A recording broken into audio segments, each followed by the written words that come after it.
Fenomena menyakiti diri sendiri pada seseorang yang merasa kecewa, marah, atau mengalami kondisi kejiwaan tidak nyaman, sering disebut self-harm atau self-injury, adalah tindakan yang dilakukan seseorang untuk mengekspresikan atau meredakan perasaan yang menyakitkan secara emosional. Self-harm seringkali muncul dalam bentuk luka gores, membakar diri, memukul, atau melukai bagian tubuh dengan cara-cara tertentu. Banyak penelitian menunjukkan bahwa orang yang mengalami tekanan emosional berat dan tidak dapat mengekspresikan perasaan mereka dengan sehat lebih rentan terhadap perilaku ini.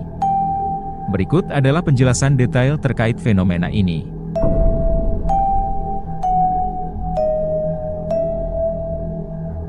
Penyebab self-harm. 1. Tekanan emosional yang intens. Perasaan marah, kecewa, atau sedih berlebihan yang tidak tertahan sering mendorong seseorang untuk menyakiti diri sendiri sebagai pelampiasan. Menurut Dr. Janice Whitlock, peneliti di Cornell University, self-harm seringkali dilakukan untuk mengatasi perasaan mati rasa emosional atau kelebihan beban emosional. 2. Dissociation, pemisahan diri dari emosi. Pada beberapa orang, kondisi seperti trauma atau pengalaman yang sangat negatif menyebabkan mereka merasa terpisah dari tubuh atau emosi mereka.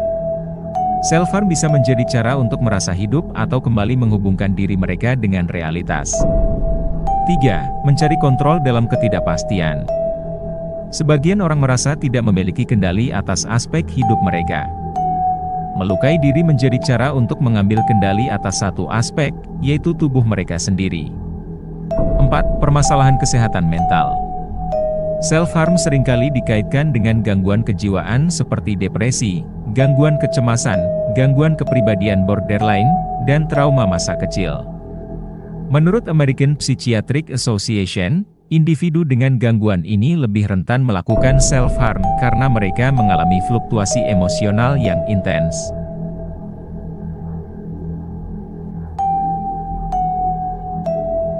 Bahaya self-harm. 1. Kerusakan fisik yang parah. Luka dari self-harm dapat menyebabkan infeksi serius, kerusakan jaringan, atau luka permanen.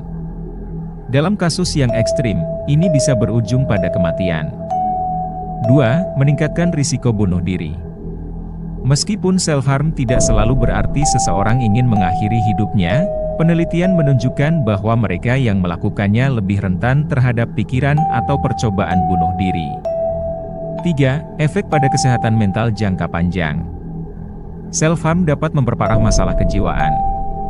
Self-harm cenderung menjadi kebiasaan yang sulit dihentikan dan memperburuk perasaan rendah diri atau rasa bersalah, yang memperburuk kondisi mental yang mendasarinya.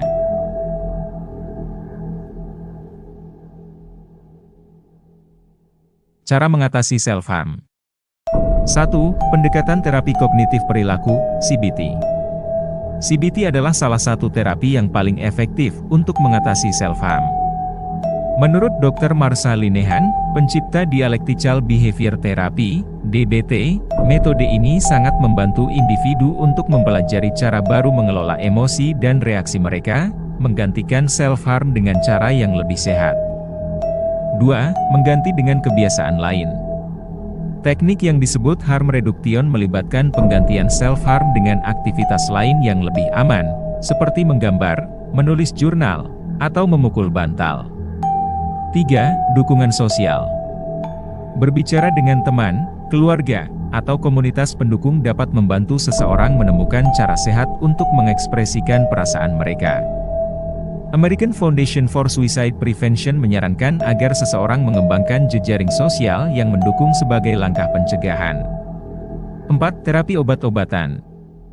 Untuk beberapa kasus, obat-obatan seperti antidepresan atau anti-anxiety dapat membantu menstabilkan mood, mengurangi impuls self-harm. Namun, pengobatan harus dipantau oleh profesional kesehatan mental.